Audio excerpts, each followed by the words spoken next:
I heard enough.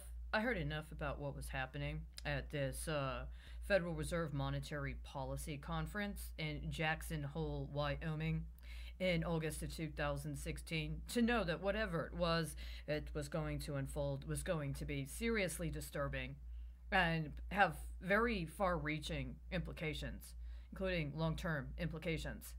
That it was the kind of thing that somebody should already have stopped.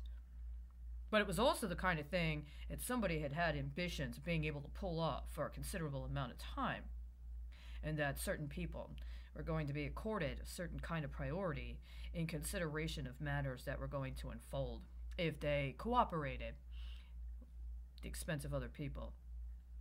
Did Janet Yellen personally agree to allow for a assumed identity to be created in connection with my former colleague in a manner that specifically cast incredibly anti-Semitic aspersions on her, but also on people with whom she was involved?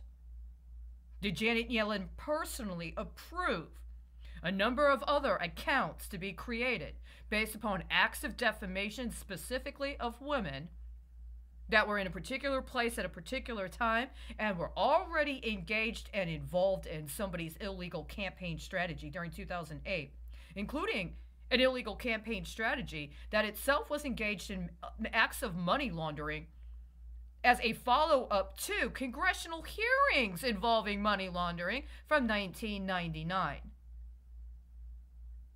Is this supposed to be your resilient monetary policy framework?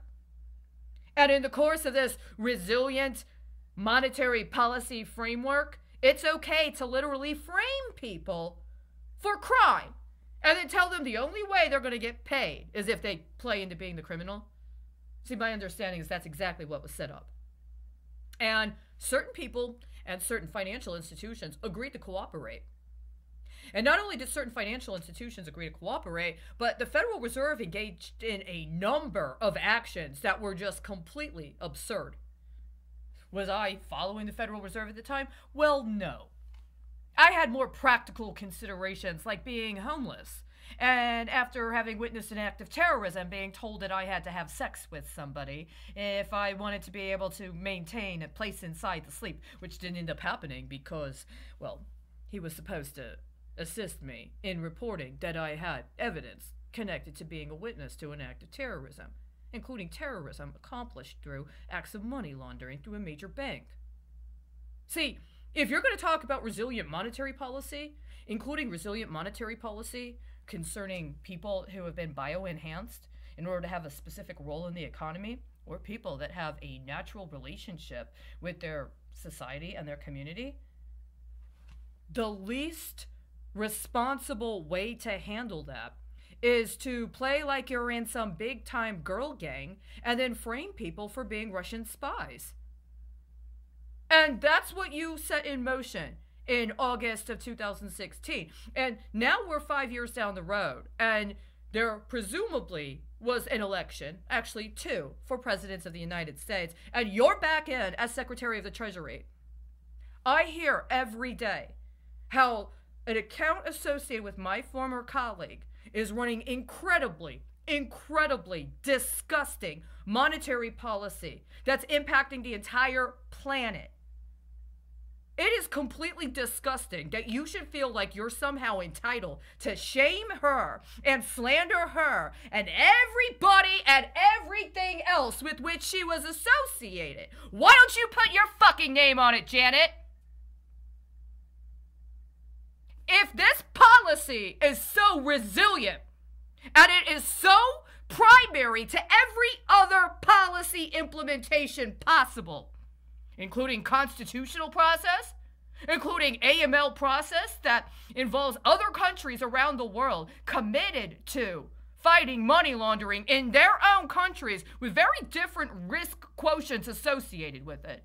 If it has to do with State Department policy, including the State Department's compliance with the Data Act and how the data broker has to actually correlate with the Department of Treasury, and an actual legitimate relationship between the Federal Reserve System and Treasury, beholden to a constitutional system? Put your fucking name on it yourself, Janet. Put your fucking name and your fucking vagina on it yourself. Coin your own damn body. Put your face and your head on the damn digital accounts running the coinage. Stop trying to extort and frame other women if you're the one that actually has the qualifications for the job. It's very simple. All of the other stuff, all of the other context, would in one way, shape, or form have to correlate and coordinate with you anyway. It's time for you to take responsibility for your resiliency.